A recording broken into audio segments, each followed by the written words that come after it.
Endless Energy, a blueprint for productivity, focus, and self-discipline for the perpetually tired and lazy. Written by Peter Hollins, narrated by Russell Newton. Money is important. Time is important, but these are not the quantities that will limit you in your life. Without energy, neither of these factors means very much. Nothing really does. Think about it.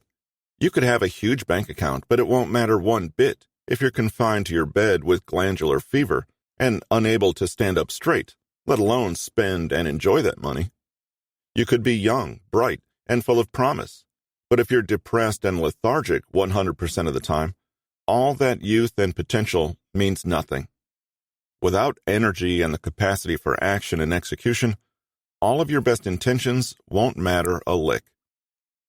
This is a book about the psychological and physiological bases of energy, where it comes from, how we can maintain it, and how to get more of it. You can think of energy as the most primordial, fundamental kind of wealth. Energy, whether it's psychological or physical, is like your personal fund of life itself. It's the well that you draw all your motivation, enthusiasm, and passion from.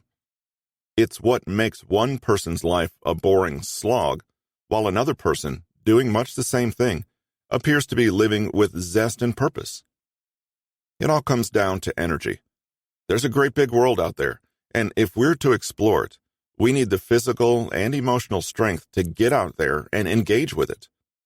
Opportunities abound all around us, but if we're too depleted and uninspired to grab them when they do, it doesn't matter how fortunate we are or how many lucky breaks come our way. It's a little like having the world at your feet and a map of the world's awesome highways and roads in front of you, but not having any fuel in your car. Without energy, life becomes two-dimensional and gray.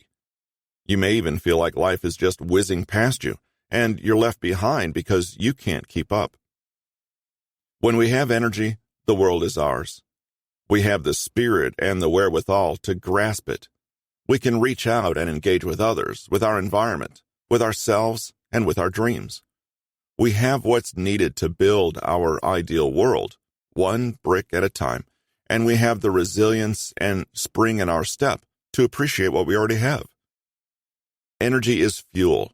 It powers everything great in life, whether that's creativity, productive work, innovative solutions to life's problems, personal development, rich relationships with others, or simply the joy of having a strong body, a clear mind, and robust emotional health. The great thing about energy is that, in some ways, it can feed on and encourage itself. When you're energized, you act decisively and with conscious intention. You turn down distractions or temptations. You're able to push yourself a little and grow because of the challenge. And when you grow, you're inspired to keep going, setting up today the conditions that will most benefit you tomorrow. Acting with energy has a cumulative effect, bolstering you against life's trials and difficulties, and making celebrations and triumphs all the more wonderful. Unfortunately, the opposite is also true. Low energy creates more apathy, more tiredness, more of that listless blah feeling that only seems harder and harder to budge the longer it lingers.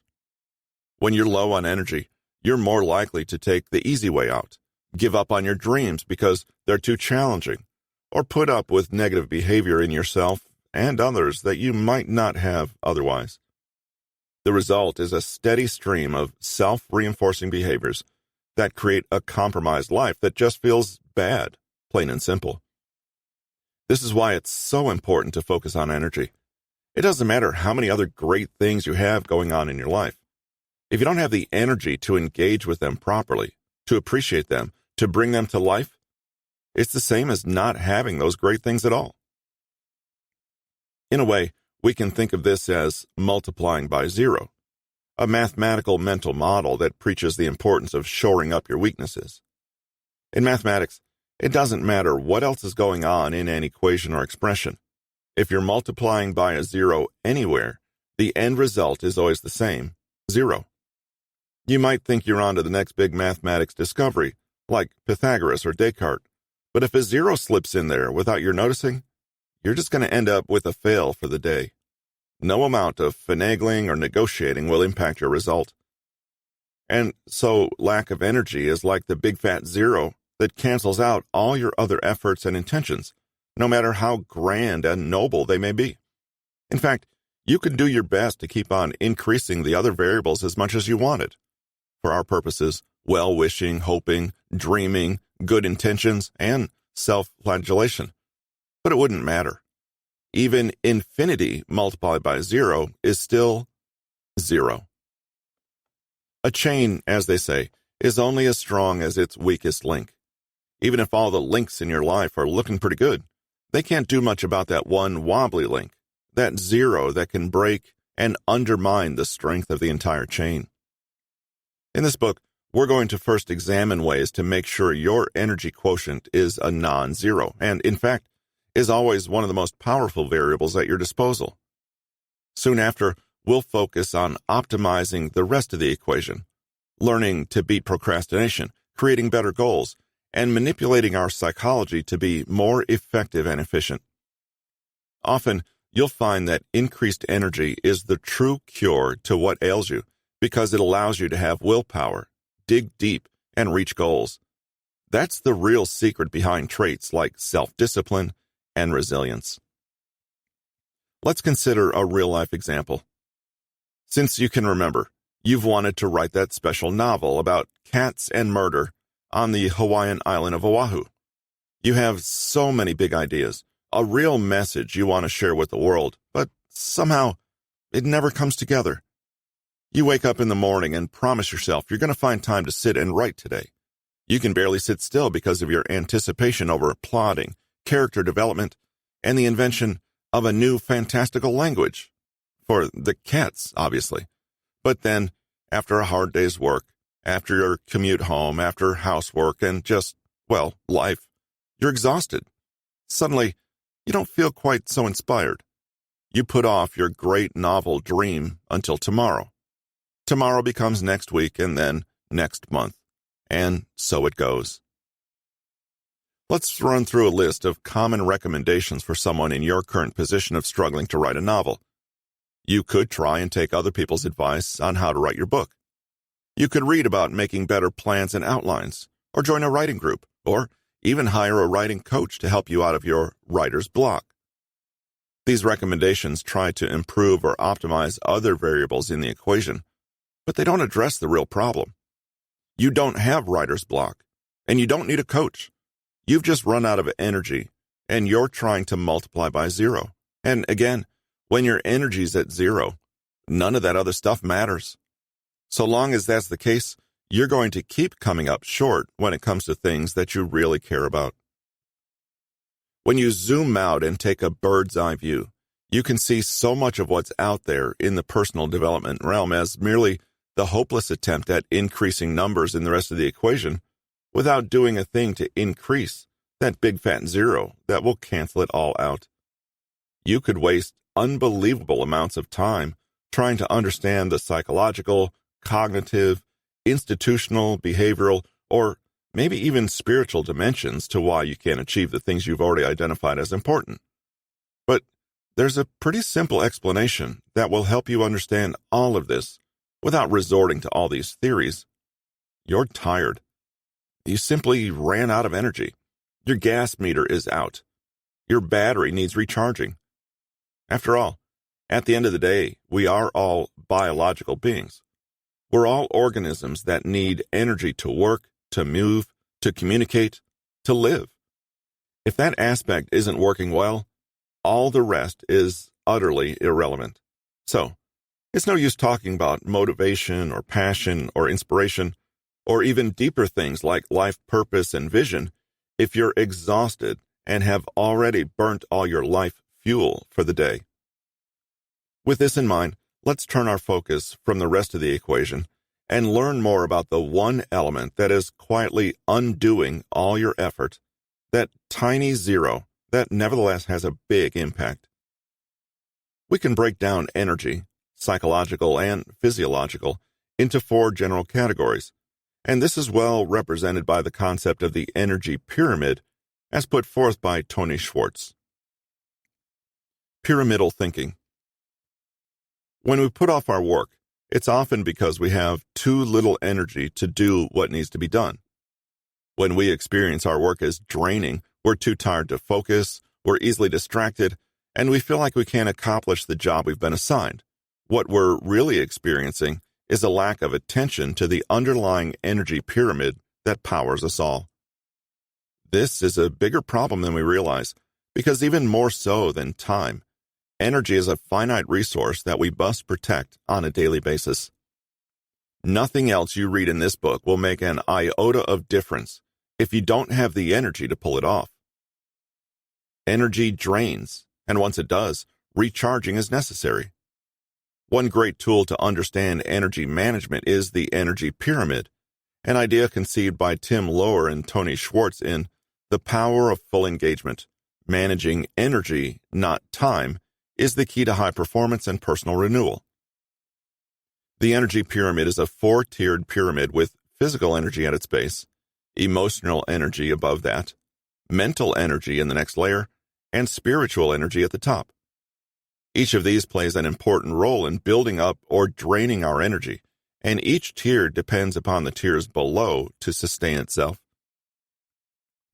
Understanding the interconnected nature of what goes into our energy bank allows us to take charge and create more for ourselves. Put another way, if you don't satisfy these levels of energy and engagement, it's unlikely that you will even be in a position to focus, work, or conquer procrastination. The energy pyramid sets forth a model of energy management that we'll follow for the rest of the book, for the most part. The pyramid points out that we must first notice and improve our levels of physical energy. Physical energy forms the basis for all the other tiers. It's the foundation upon which all our energy needs are built. To manage our physical energy, we must mind our physical health. We must eat healthy, get enough sleep, and exercise. That may sound draining, and sometimes it is. After all, if you're not used to eating vegetables, indigestion will be the initial response to your newly healthy habit. But with time and persistence, eating well pays off with adjusted gut flora and an excess of energy. Exercise works the same way. At first, exercising feels draining, and we finish our routines exhausted. But after we've done it for a week or two, we start to feel energized when we're finished. What used to be difficult becomes easy, and when it does, it comes with a burst of fresh energy to apply to the rest of our lives. Sleep, at least, is an activity that always feels good when we're doing it. While plenty of us wish we didn't need to sleep and could keep working without respite, it's a non-negotiable fact of life that humans need rest. Without sleep, we yawn, have trouble focusing, and eventually fall asleep amidst our required activities. By contrast, when we put effort into getting enough sleep, we're energized, ready for our day, able to focus, and unlikely to fall into an ill-timed slumber. The best part about the physical foundation of the energy pyramid is that it's not an absolute scale. We don't have to become as athletic as teenagers, as health-conscious as dietitians, or as well-rested as Winnie the Pooh to benefit from healthy changes. All we have to do is find room for improvement, then improve. The benefits are almost immediate, and noticing and focusing on how much better minding our health makes us feel can motivate us to continue. Once we start improving our physical health, we'll have the energy to consider the next level of the pyramid, emotional energy. Tending to our physical needs first is essential because our emotions depend upon our physical health. When we're too tired or hungry or malnourished to think clearly, we simply can't focus on emotional pursuits. Emotional energy is simply being in a healthy state of mind, or at least not being bogged down by negative feelings. Emotions that don't result directly from our physiological state can help or hinder our ability to work as well. Positive emotions like joy, anticipation, excitement, or even feeling challenged increase our engagement and our energy.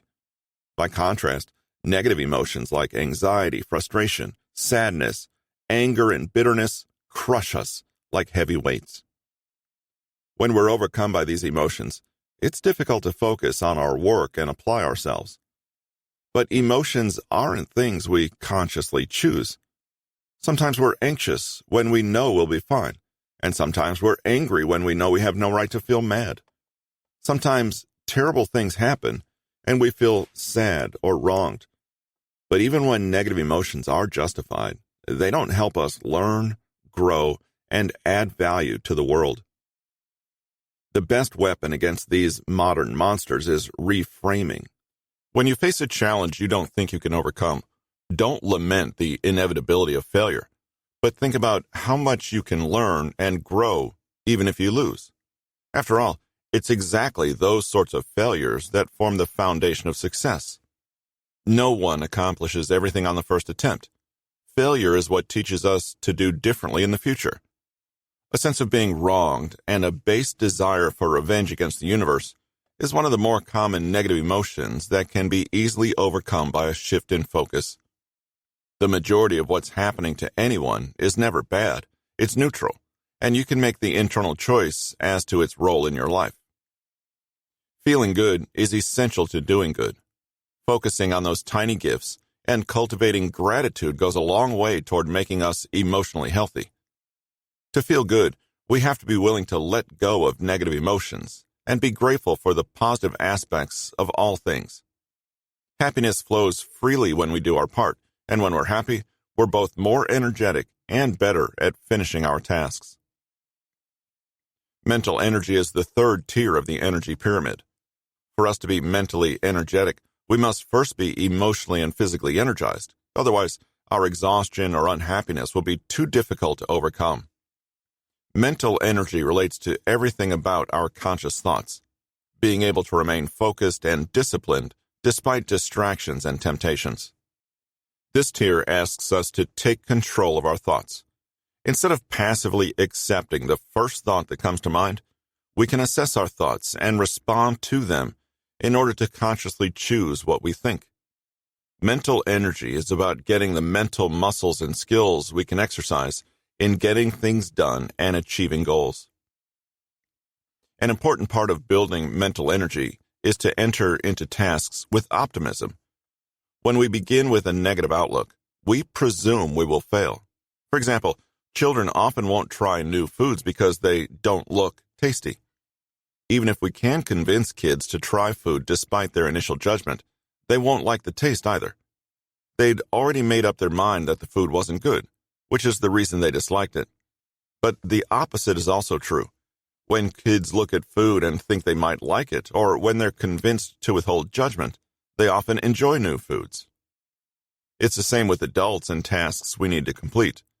When we go in excited to show what we can do, we often do a superb job. If we go in presuming we'll fail, it's hard to produce any work at all. On top of that, we're drumming up fear from our previous tier while we tell ourselves our efforts aren't going to work. Aside from optimism, several tools can boost our mental energy. Self-talk, where we engage in dialogue with ourselves, can dismiss less helpful thoughts and give us truer narratives to believe.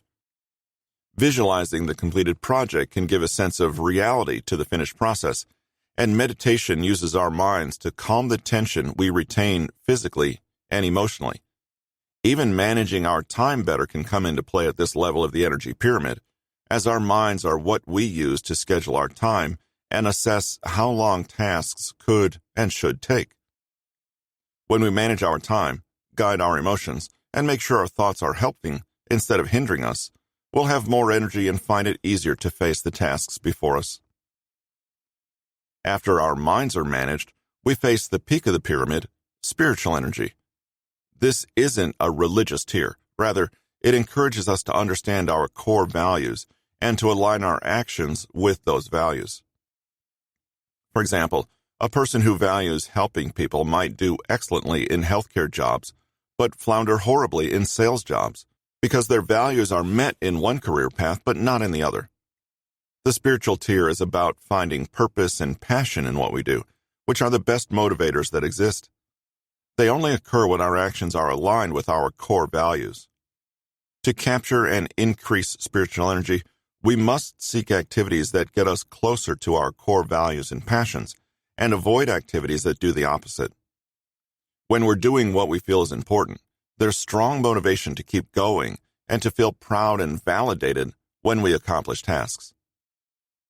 Physical, emotional, mental, and spiritual energy are all part of the first principle of energy management.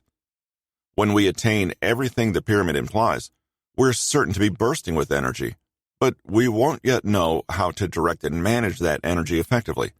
In fact, we may be so enthusiastic about what we're doing that we risk burnout. How do we avoid that? With the second principle, every time we use energy, we must allow for its renewal. No one, no matter how much energy they possess, can keep going at full bore forever. Rest is necessary, not just for our physical bodies, but also for our minds and hearts. When we don't take a break from what we do, we eventually become stressed out and frustrated. These negative emotions are often accompanied by negative thoughts. Both will sap energy quickly. To prevent this, we must disengage regularly so that our minds can heal. Overuse, even overuse of energy, leads to destruction of the resource that's being overused. Rest is what allows us to heal and grow stronger. Contrasting with the second principle, the third principle of energy management reminds us that pushing past our limits is necessary for growth. We can't just sit idly, work repetitively and consistently, and expect to improve. We must regularly challenge ourselves if we want to grow. Dancers know this very well. Everyone shows up to their first class barely able to point their toes. But pushing allows muscles to grow stronger and the body to take new forms. Sometimes it takes years of persistent effort to reach our true goals, but the way to get there is always by setting up a challenge and getting closer and closer as our bodies, emotions, minds, and spirits allow. Even non-physical tasks require us to push ourselves into discomfort, as anyone who's done a bit of public speaking will know. Most are terrified the first few times, and often that terror is discernible to the audience. Speakers will shake, stutter, and go over sections of their speech multiple times. At first, it feels like it will never get better, but persistence makes the nervous speaker reattempt their task despite the difficulty. Slowly, giving speeches becomes easier. Eventually, the truly persistent will discover that it's an enjoyable activity. But none of that is possible without feeling spurred on to succeed by the challenge of public speaking. At every level, we benefit from challenging ourselves and pushing ourselves into new and difficult circumstances. The fourth and final principle of energy management states that we must create energy rituals to sustain full engagement. Despite the human ability to think and choose, most of our actions are based on habit. What we do, we usually don't think about. What we have to think about, we usually don't do, at least not for very long. That means it's essential to transform energy-sustaining practices into persistent activities, so we don't have to remember or talk ourselves into helpful habits. This will come as no surprise to anyone who's dieted in their life. Generally speaking, any short-term starvation will lead to eating in our habitual way once we shed the weight. What happens next? The weight comes back, and we have to diet again. This pattern is particularly damaging, as each time we fail to make a real and lasting change in our life, the return of the old actions and their consequences feels more and more inevitable. It's not inevitable, but avoiding the trap involves making real, permanent changes. The new way has to be sustainable. In short, it has to become a habit.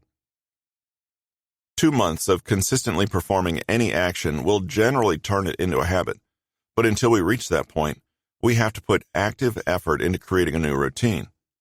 We must make a choice not to eat certain foods, to exercise, or to drink a certain amount of water. But commitment and consistency is only needed at first. Eventually, thinking becomes unnecessary. We'll have the rituals in place to be healthy, happy, and effective at our work. Once we have the habits to maximize our productivity, and once we become used to challenging ourselves and resting to recharge our batteries, it becomes easier to direct our energy in any way we need. When we have enough energy, even the tasks we like to avoid become easy to face. Takeaways. It's not that self-discipline, habitualized behaviors, and intentional and analytical thinking are useless endeavors. No, these are some of the best changes you can make to your life, but you won't be able to learn or implement them or benefit from them in any way unless you simply possess enough energy to use them. Energy is the battery for all our thoughts and behaviors. Without it, no other tactics, techniques, or tips will matter. This is essentially a real-life application of the concept of multiplying by zero. If your mathematical equation includes a zero, that means the overall result will be zero. This is another way of saying that energy is often the weakest link in the chain, and it is also the most fragile and elusive. It's important. The energy pyramid is a helpful way to think about the role of energy and how to manage it. It has 4 tiers that depend on each other: physical, emotional, mental, and spiritual. It lays out a blueprint we'll follow for the rest of the book. The energy pyramid also dictates that we must rest sufficiently or risk burnout, and at the same time, make sure we're challenging ourselves and pushing our limits to increase our energy capacity. In a world where so much is abstract and verbal, it's easy to forget we don't actually live in our heads, and at the end of the day, our quality of life is directly related to how healthy we are physically. An energy vampire is what it sounds like, something that sucks us dry of our life force physically and leaves us tired and weak. Just like the energy pyramid mentioned in the previous chapter, this is the baseline of what's needed to set yourself up for success. We're all imbued with some energy on a daily basis, but even the most vigorous person doesn't have an infinite supply. To make it worse, there are aspects of everyday life that will gladly sap energy from us if we're not careful, leaving us unable to spend that energy on the things we truly value. Energy vampires are like leeches or parasites, and sometimes we can be living with them for so long we don't even realize they're there, quietly draining us of our life and enthusiasm. We might not even realize we're in a passive negative state because of these vampires, but we nevertheless are trapped in that vicious cycle. You might be aware of many of these vampires in your own life right now, and might be making active efforts to moderate their influence on you. But there are still other imperceptible forces that could act like invisible, underground leaks in your psyche. Imagine a woman who's been working in a job she actively hates for years. Picture how she has to force herself, day in and day out, to sit at her desk, to answer calls, to go to meetings, all the while despising the work but feeling powerless to do much about it. At the same time, she's in a relationship that just isn't working for her. This partner is inattentive, doesn't pull their weight, and leaves the woman feeling like she spends all her mental energy justifying to herself just exactly why she hasn't mustered up the guts to leave. It might sound silly, but such a woman could, after months and months, sit down on her sofa one evening and feel an overwhelming urge to cry. She could wonder if she's depressed, or worse, conclude that life is always this unpleasant and hopeless. But all that's happened is she's lost awareness of just how thoroughly depleted she is, energy-wise. If she hasn't slept well for weeks, is eating junk food more often than not, and just came down with a slight cold, this feeling is going to be even worse. It's no use formulating this crisis as a relationship or career problem, although it may well be. In the bigger picture, before anything useful can happen, the woman needs to bring her big fat energy zero into the positive again. We talked about the energy pyramid earlier on and determined the 4 main elements of energy. In this chapter, let's focus on the purely physical aspect, since in many ways this is the most fundamental. Having your energy at zero, i.e., being fatigued, is the worst you can feel while still appearing relatively normal to others. Fatigue is not simply being sleepy because you had a poor rest the night before. Neither is it the feeling you get from being sore or tired after a hard workout at the gym. Importantly, fatigue can be felt in slightly different ways for different people. Some may feel extra heavy, as though they were walking around with a 300-pound bodysuit on. Others might feel slowed down or like they're in a fog and everything is getting blurry and washed out. Deep fatigue is like an extra bad hangover, or feeling jet-lagged after a round-the-world flight. It can also feel like those tender, painful sensations you get all over your body as a flu is coming over you. Your entire system just feels weaker, slower, and more overwhelmed. When you're fatigued and your energy is low, everything feels harder than it normally does. You no longer have the patience, the acuity, the enthusiasm, or the tolerance to deal with basically anything that comes your way. If you've been fatigued for a very long time, you may find yourself feeling as though you're crawling through molasses, unable to complete even the most basic of physical tasks without extreme effort. Many people limp along in this condition for truly alarming periods of time, propped up by caffeine and medication to get them through the days long after their bodies have more or less given up. The end result is that your life is being interfered with, and you're physically unable to do what you want or intend.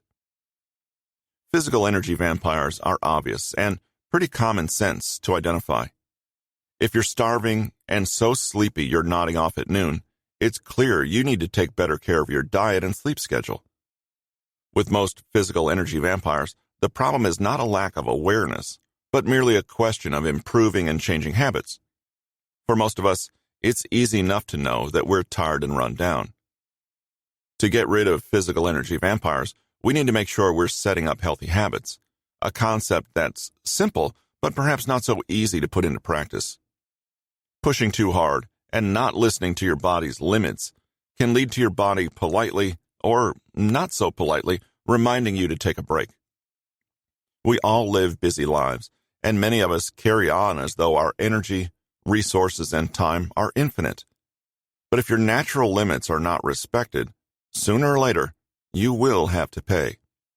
Fatigue and tiredness that are ignored for long enough could eventually lead to full-blown burnout, i.e., the gas tank is completely empty, and even the reserve fuel is burnt up and gone. The body is, in the end, in charge. When it's had enough, and at some point, it will do what it needs to for self-protection. It's important to recognize the early signs of serious fatigue before it turns into burnout. What starts out as a physical phenomenon can, in time, bleed over into every area of your life, making us emotionally, cognitively, and socially exhausted, too. Whether you're a high achiever or simply pushed too far by external circumstances, look out for the following signs of burnout. First of all, be aware that burnout doesn't happen all at once, but insidiously creeping up on you. Chronic stress and lack of self-care can ratchet up until you're no longer able to function normally. But your body will give plenty of warning signs before this happens. You may feel tired for most of the day, most days. You may even dread the thought of having to do things while feeling so drained. You could suffer from insomnia or disturbed sleep and have difficulty concentrating or else feel quite forgetful. Physically, you may feel dizzy or get headaches, feel short of breath, or even experience chest pains, palpitations, and stomach trouble. In general, your body feels weaker somehow, and you may be more prone to illness and infection. Your appetite may vanish. Some people may experience a dull sense of being on edge all the time, or worrying endlessly. Physical symptoms seem to translate emotionally into feelings of hopelessness, guilt, worthlessness, or just sadness. This depression could also manifest as anger or being irritated with others, snapping at others, or losing your temper. You may not really notice it at first, but you stop deriving joy from things that used to make you happy. Find yourself feeling avoidant and pessimistic? It could be the early warning signs of burnout. You may notice your inner self-talk get quite negative and judgmental, perhaps leading you to want to withdraw from friends and family, not quite having the energy to bother with socializing. Eventually, you may start feeling quite detached from the world as a whole, almost like a zombie disconnected from others and from life itself. You might want to physically remove yourself from work or family obligations, avoiding all interactions with others. Apathy, irritability, and the massive lurching feeling of, what's the point, are all signs of burnout. Now, simply saying rest as the solution to fatigue and exhaustion sounds pretty obvious. Yet, many people are unaware of how they're actively failing to maintain their own self-care and undermining their physical energy and well-being every day. The fact remains that the single biggest energy vampire is disturbed, poor quality sleep, or simply not enough sleep of any kind. This seems like an easy solution until you realize that great sleep hygiene is usually a skill to develop and a habit that needs constant, conscious attention to maintain. It's like a gym schedule or a healthy diet. It doesn't just happen on its own. Sleep, circadian, and ultradian rhythms. How do we improve our sleep? The first step is to understand your sleep biology, and the next is to learn to work with it so you're waking up refreshed each morning and with a full tank. Your circadian rhythm is your body's own inbuilt sense of when to wake and when to sleep. Parts of your body perceive and respond to changes in light around you and move through cycles, with physical and behavioral changes occurring over a 24-hour period. Interfere with this cycle and you push against your body's own physiological clock. A common way we all do this is to surround ourselves with harsh, artificial light at times of the day that our ancestors would have spent in darkness or low light. Your rhythms are set by light in the environment. If you're in the habit of using LED displays on devices a few hours before bed, starting to phase them out can do wonders for your sleep quality. If you must use these devices, install apps that turn down the blue light and amp up the yellow, or else dial down the screen brightness completely. Just as fading light signals bedtime to your body, bright light indicates that it's time to wake up. When you wake up in the morning, make a habit of exposing yourself to bright sunlight as soon as possible after you wake to kickstart your system. In fact, when it comes to sleep, routine and consistency are the goal. Pay attention to the times you wake up and go to sleep, and maintain a fixed routine, making sure to keep your sleeping hours properly dark and your waking hours as bright as possible. Do everything you can to cut down on blinking lights in your bedroom, and invest in blackout curtains, especially in summer. Keep naps to a minimum, 20 minutes at most, and time them for early afternoon, no later. Finally, take some time to figure out your chronotype, i.e., your unique pattern of wakefulness. Are you an early riser who goes to bed early too?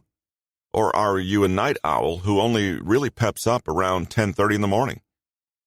We're all different, and this has been borne out through psychological testing and categorizing of people into larks, early birds, or night owls.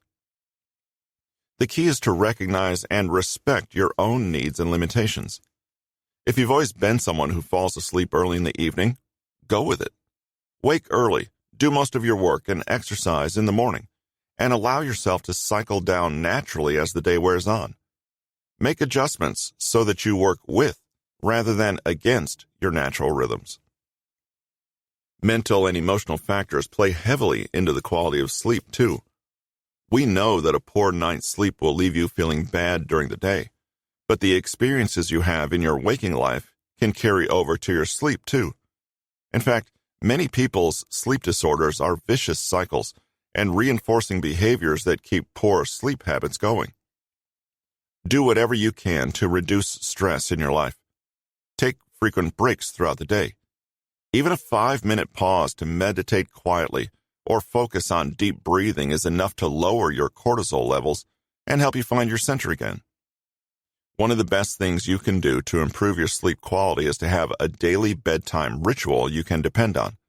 You can decide on exactly what works for you, but the important thing is that it's a habit, and it's something that signals your body that it's time for sleep. Do stressful, energetic things earlier on in the day, and save quieter, slower activities for before bed.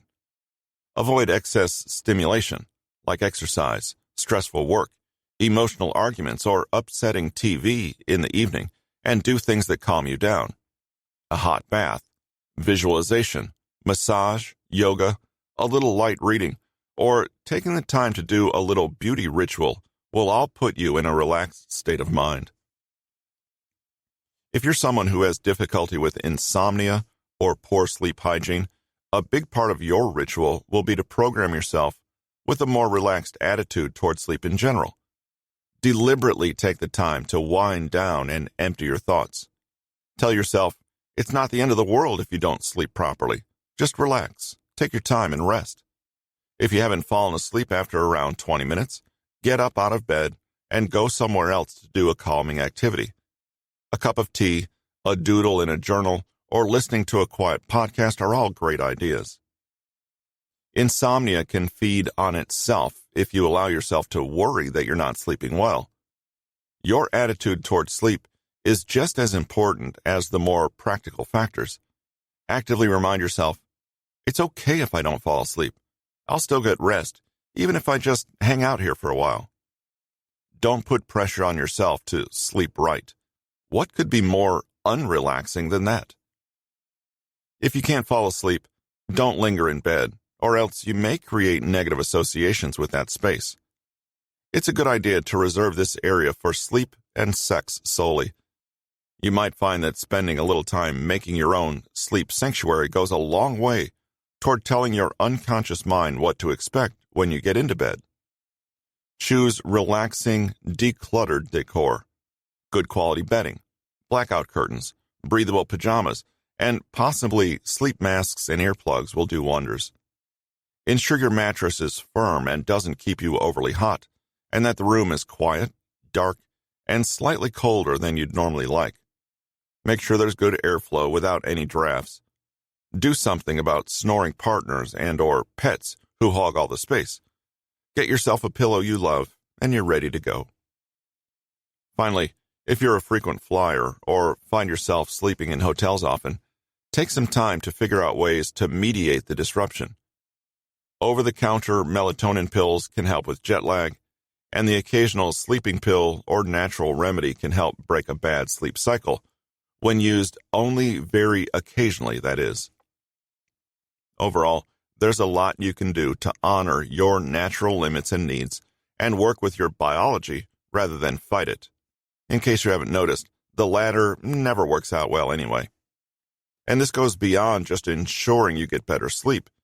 Your circadian rhythm is about the complete ebb and flow of your energy throughout the day. There are certain times you're going to be more active and energized, and others you're going to be more mellow. Knowing when these times occur means you can schedule your life to better fit your natural cycles. People are not machines with uniform, unwavering energy levels no matter the time of day. Firstly, bear in mind that there is nothing innately superior about being a morning person, and you won't magically be more productive just because you force yourself to wake up early or get more things done before lunchtime. As we've seen, this advice works for some chronotypes, but not everyone will actually be more productive this way. The old early to bed, early to rise wisdom is not for everyone, in other words. Rather, you need to look at the times when your body is naturally more awake and make sure you've scheduled your work to coincide with that. It doesn't matter whether this is comfortably done in the morning or almost midnight. If it fits your chronotype and energy levels, it works. How do you find your peak hours? First, become curious about your actual habits over a period of a week. Note the times of day you are most productive. Look for patterns, not just in energy levels, but enthusiasm and emotions too. Look for what inspires energy outbursts and when you have the most output work-wise. Now, the obvious next step is to make sure you're taking advantage of that energy spike by booking these peak hours and managing your other less important or less demanding tasks outside that window. Essentially, you're budgeting and managing your energy just as you would your time and money, using what you have most efficiently. Another way to look at it is by taking the circadian rhythm and extrapolating it into our Ultradian rhythms, which are the rhythms that move with us through the 24-hour cycle of our lives. Sleep researcher Neil Kleitman identified the presence and importance of rapid eye movement, REM sleep, and discovered that the body generally operates in 90-minute cycles, moving progressively through periods of higher and lower alertness. In other words, Our energy and alertness come in 90-minute chunks. These 90-minute cycles apply whether we are awake or asleep, and we can use this information in a few ways. First, we now know there is essentially a time limit to energetic and productive thinking. It's not endless. In fact, it might be capped at 90 minutes at a time. At the end of an intense 90-minute work period, we grow fatigued and begin relying on stress hormones for energy. Then, suffering from overload, the prefrontal cortex begins to shut down, and we move into fight or flight mode. We may attempt to override the body's signals by fueling ourselves with caffeine and sugar, but in the end, our focus and concentration suffer. Additional research from the U.S. Army Research Institute backs up the findings and supports the 90-minute periods of focus and energy. The point here is to listen to your body. It is telling you exactly how it prefers to function. Besides creating 90-minute cycles, the Ultradian rhythm also distributes these peaks and dips of energy throughout a 24-hour period in specific ways. There are certain times when you can maximize your thinking, and others when you're setting yourself up for failure. Of course, keep in mind, these are averages, and outliers do exist. As we move through a typical day, it takes a few hours after waking to reach our peak levels of energy and alertness. For many people, the late morning hours, after 10 a.m., represent the highest period of mental sharpness and focus. This is when you might take advantage of your brain functioning at its peak. But remember, you probably have only 90 minutes on average. Soon after lunch, our energy levels begin to decline. According to Christopher Barnes' writing in the Harvard Business Review, our body's energy naturally dips somewhere between 2 and 3 p.m., possibly because we're at the midpoint of our wake cycle. For thousands of years, humans have rested during the afternoon. Think of the Spanish concept of the midday siesta or nap. And only since the Industrial Revolution imposed an emphasis on mass productivity have we begun to eliminate this critical period of rest for the 9-to-5 workday. After we hit that afternoon dip, our energy levels begin rising again, and we generally hit our second peak around 6 p.m. As the evening wears on, our energy diminishes, slowly transitioning into sleep cycles. The Ultradian rhythm of energy is something that rules our day-to-day existence. You can fight it, but why would you? Work within the simple guideline it lays out for your energy, and you'll find that smarter thinking becomes the rule rather than the exception.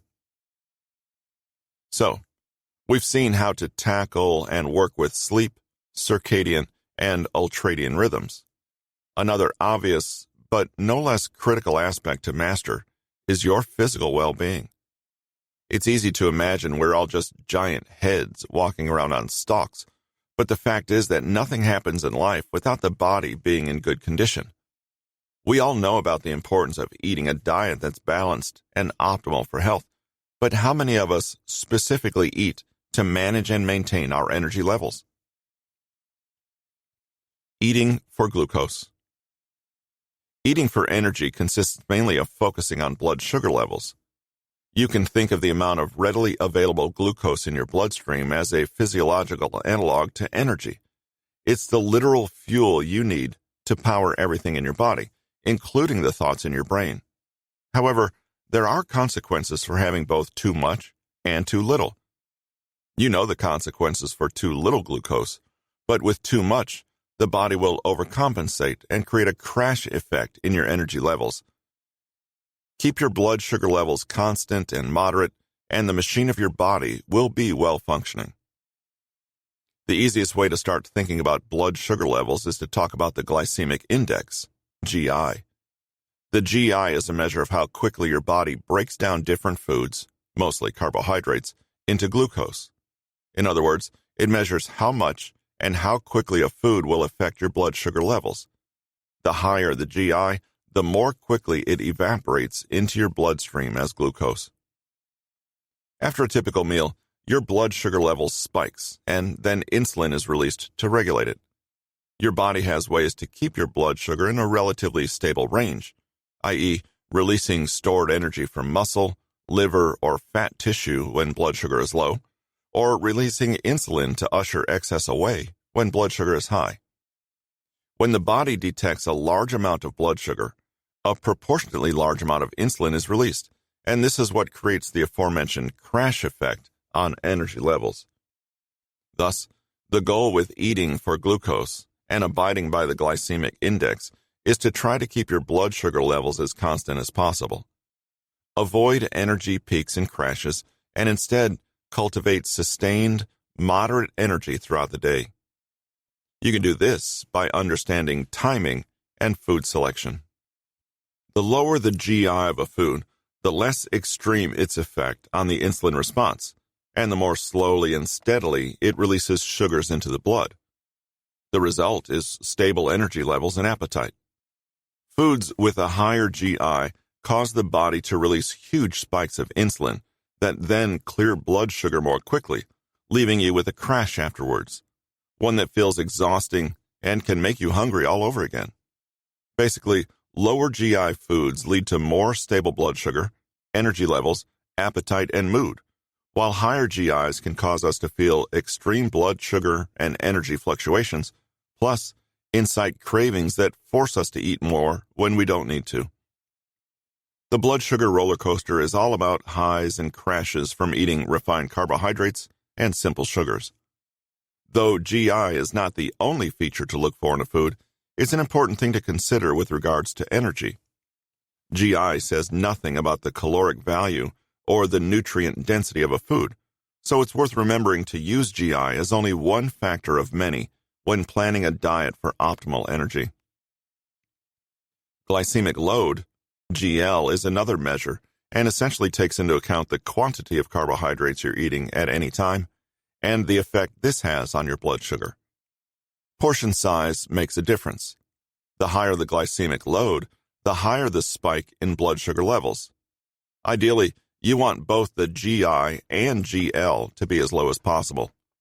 Luckily, the foods with the lowest levels are conveniently the ones that are healthiest in other ways too, i.e., they're packed with vitamins, minerals, fiber, and antioxidants. There's nothing wrong or unhealthy about carbohydrates per se, but the more refined varieties, i.e., the ones that are immediately converted into glucose, are more likely to lead to unstable blood sugar and the resulting energy spikes and slumps. Fruits and vegetables, after all, are carbohydrates too, but if a food also contains lots of fiber and water, its total glycemic load may be low enough to offset the fact that the bulk of its calories come from simple sugars. So, although things like bananas and potatoes are high GI foods, they are natural, plant-based foods that still contain plenty of nutrition to outweigh any negative GI effects. When planning a diet to optimize your energy levels, opt for small amounts of high-quality fats, plenty of protein, and carbohydrates primarily from plant sources.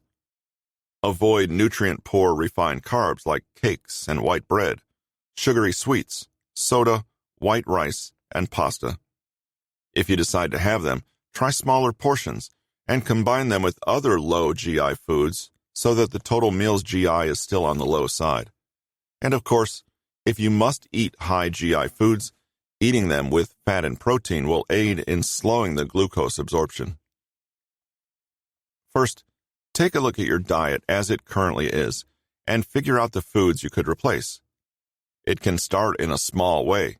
Have whole grain bread instead of white, bran flakes instead of sugary cereals in the morning, brown rice and other whole grains instead of white, and, of course, every fruit and vegetable, particularly those that have the highest fiber and water content. There's no need to strictly count carbohydrate grams or be too restrictive about your food choices. Instead, simply get into the habit of choosing the fuel for your body that will burn the longest and keep your metabolic fire ticking slowly and steadily, rather than cycling quickly between deathly tired and completely wired up. Start the day with oatmeal and fruit, some whole grain toast and peanut butter, or an omelet with veggies. Bran flakes or a smoothie with protein powder are also a great idea. For lunch, try a wholemeal bread sandwich with cheese, smoked salmon, chicken, or a veggie option like hummus.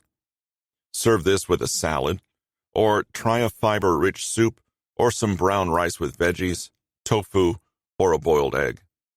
For dinner, have more of the same, or try any meal that's evenly balanced between carbohydrates, fat, and protein, i.e., a protein source like meat or legumes, a carbohydrate source like a potato, brown rice, corn, or other whole grain, and a fat source like cheese, avocado, nuts, or olive oil. Instead of high GI bombs like ice cream or cake for dessert, try stewed fruit, herbal tea, or a few blocks of 75% dark chocolate. Overall, remember that GI isn't the be-all and end-all of a food. Some healthier options will actually have a GI rating higher than the unhealthier version, so always use your discretion. Remember, too, that overall GL matters, and that it's okay to have even super refined carbohydrates on occasion if they're paired with a mostly healthy diet and enjoyed only in small quantities. In the real world, there are many overlapping factors that determine the effect a food will have on blood sugar. GI is simply a guide. However, if you make a point to avoid eating obviously nutrient-poor refined carbs and balance the rest of your meals, you should reap the benefits. You obviously possess enough internet savvy to purchase this book, so you can easily research low GI foods and build your own meals and substitutions. One final thing to bear in mind is the timing of your meals. A steady, even blood sugar level is maintained if you eat moderately sized meals spaced evenly throughout the day. Though there's some evidence for the health benefits of fasting, the truth is that long periods with low blood sugar, or forcing the body into a ketogenic state, when you're burning your body fat stores for energy, essentially, may be hell on mood and energy levels, even if it does help you shed a few quick pounds. Predictably, when you finally break your fast, insulin will also come rushing out, and a similar energy spike and crash will frequently occur. Opt instead for regularly spaced meals and avoid letting yourself get famished. This will only mean you have less willpower at the next meal to turn down unhealthy foods. Though you should watch the kind of carbohydrates you eat, there's no point in avoiding them altogether. If you demonize carbs and eliminate them entirely, you may find yourself feeling absolutely starving and grouchy for no good reason. Carbs are necessary for basic brain function and to power every aspect of your metabolism. Think of carbs as the kindling of your metabolic fire, protein as the structural component to help you repair and maintain your muscles, and fat as essential for energy, but also the proper functioning of your endocrine system and several other important mechanisms in the body. You don't need to give up drinking fruit juice or never have a donut again, but aim to eat well at least 80% of the time, and you'll iron out the bumps on that blood sugar roller coaster. Vegetables, whole grains, nuts, meat, dairy, and eggs will keep you stable and help you get on with the business of life. Shoring up deficiencies. Finally, there's one last way that your diet can help you achieve a more consistently high and stable energy throughout the day: supplements. A healthy diet is the first step and indispensable, but there's a lot you can do to give your body a boost on top of that. We've seen that energy imbalances can come from sleep or ignoring your circadian rhythms, from psychological problems, i.e. stress and trauma, and from physical or mental overexertion, i.e. pushing yourself beyond your natural limits until your body forces you to stop by burning out. But exhaustion, as we've seen, is also about nutrition, and not just on the macro level. Hidden vitamin and nutrient deficiencies or even hormonal disturbances can sneakily work to undermine energy levels in the background, even though we're doing our best to sleep well and de-stress. This is where supplements come in. You might have tried to implement some of the changes mentioned above, that is, getting better sleep, eating low GI foods, and still find that your focus is weak, your habits are poor, and you generally feel a lack of resilience and enthusiasm for life. Simply not being tired is not quite the same as being energized and wired up for life. If you've tried to relight that fire, and still you feel as though you're merely plodding along, you may need a little something extra. Supplements play two roles. They can be corrective and address some specific deficiency you have. For example, vitamin D capsules that correct an insufficiency and tackle the cause of your fatigue. Or they can be additive, meaning you take them without having any deficiencies, but because you want to enhance your performance, energy, or resilience. The latter are called nootropics and could spell the difference between merely chugging along and getting stuck and actually making your dreams come true. You could ask your doctor for a blood test if you have persistent fatigue to help you identify any specific deficiencies. You could also opt for a DIY home test kit that's available in some areas. Common deficiencies leading to fatigue include magnesium, vitamin B12, and this is not just for vegans or vegetarians. Iodine, melatonin, vitamin D, especially live in a country that gets very dark over the winter. Coenzyme Q10 and iron, more common in women. If your fatigue is persistent, you may be surprised at how much energy can be gained from merely making sure your body is getting the micronutrients it needs. Don't make any assumptions. Even those of us who eat well can get vitamin and mineral deficiencies, so don't rule this possibility out. As for nootropics, there's a whole world of supplements out there designed to boost performance and well-being, some supported by science, some only with anecdotal evidence. Red Panax ginseng, pine pollen, rhodiola rosea, and other adaptogens like ashwagandha, turmeric, tulsi, holy basil, and licorice root have all been hailed as great stress relievers, energy boosters, and general well-being tonics. These are all supplements that have a range of anecdotal and scientific backing, but everyone's body composition is different, so it's best if you perform your own due diligence. A note on water. Was there ever any debate over this? Being dehydrated significantly reduces your energy levels, mental performance, and overall brain health. Our brains are 70% water, so it stands to reason they are affected the most when you're in a state of dehydration.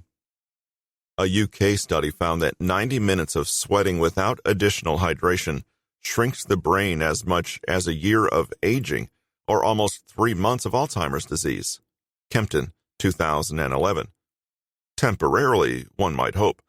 Another study suggested that driving while dehydrated can be similar to driving drunk because of the decrease in focus and reaction time, as well as impaired motor skills.